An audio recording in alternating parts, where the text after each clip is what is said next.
Once this awakening mind have set its place in one's mind and is undissociable from it, all what we are doing,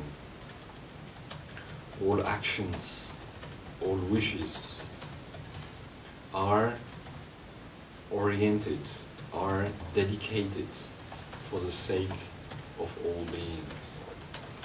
There is no more egoistic perspective in life. It means that the full meaning of this life is achieved from a life which is usually spoiled or left to our disturbed mental factors, creating causes for future rebirth in various states of mind, including the lower states of mind, because we cannot control our mind. From this kind of life, we are transforming it into the most valuable one, the one dedicated for the sake of all sentient beings. We have, of course, to remember and keep in mind the preciousness of the human rebirth that we have obtained. All of us here have reached that precious human rebirth. Out of all the possibility of rebirth, including as a human in places where there is no spirituality at all, or where spirituality is punished, we have achieved a place and a time when we can practice, when we have the key for the practice, when we have the place for the practice. What are we doing out of it? Are we really fulfilling this possibility or this situation that we have, that we are in? Or are we letting the time pass slowly without to benefit at the most of it? We have to ask ourselves this kind of questions in order eventually to bring us back to the meditation and generate more seriously, generate more deeply the wish for awakening mind. It is this which makes us to enter into the Buddha family. Once bodhicitta is established within our mind, we can be sure that we are walking without any mistake and without any delay towards complete enlightenment, towards the complete state of a Buddha. Once we have stepped on the path towards liberation, we could be appealed by reaching the non-dual state of mind of nirvana and remain in that state, since it is a state of absolute non-suffering and comfortable and without any further needs. Yet Shantideva here says and talks actually to or pray towards those who could be tempted to enter nirvana and stay in it.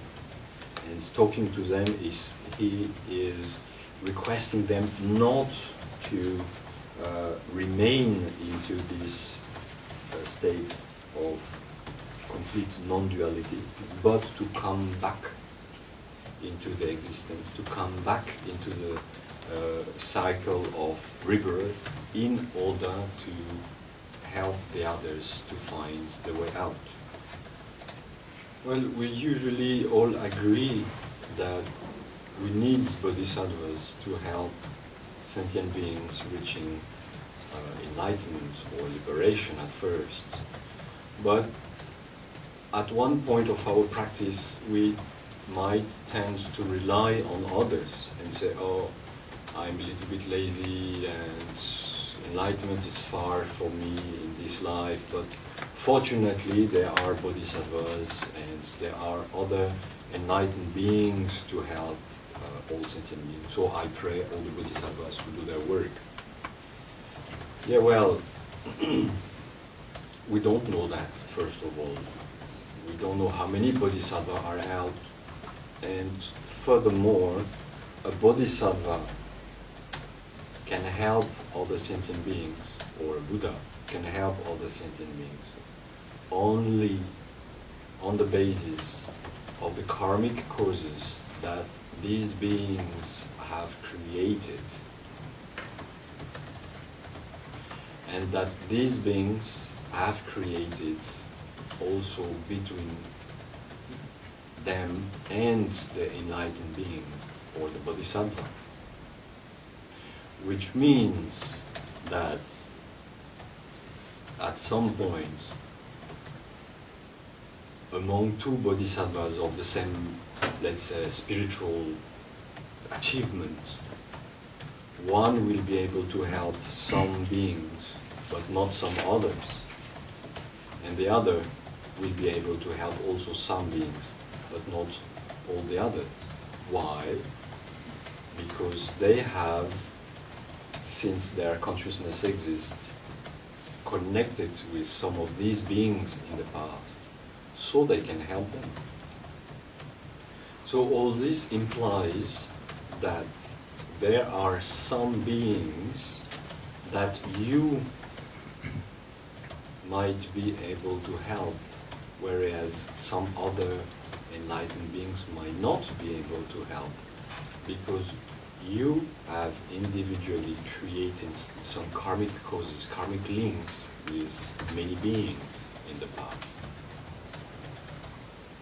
So their liberation, their help, or the way to help them cannot depend on other bodhisattvas or other Buddhas, but can, might, could depend on you. So if we do practice in this life and reach enlightenment, we will be able to help a lot of beings with whom we have created some specific causes. Whereas if we do not, at the end of this life, there is no idea, no certainty where we will take rebirth. And if we will even be able to continue our spiritual path in the next life, and if we do not, in how many lives after might we reconnect with the spiritual progression? So much time lost and so much suffering we'll have to go through before we can again reach a precious human rebirth, precious path, and eventually become again a bodhisattva. So now we have this chance, and now we have to develop it.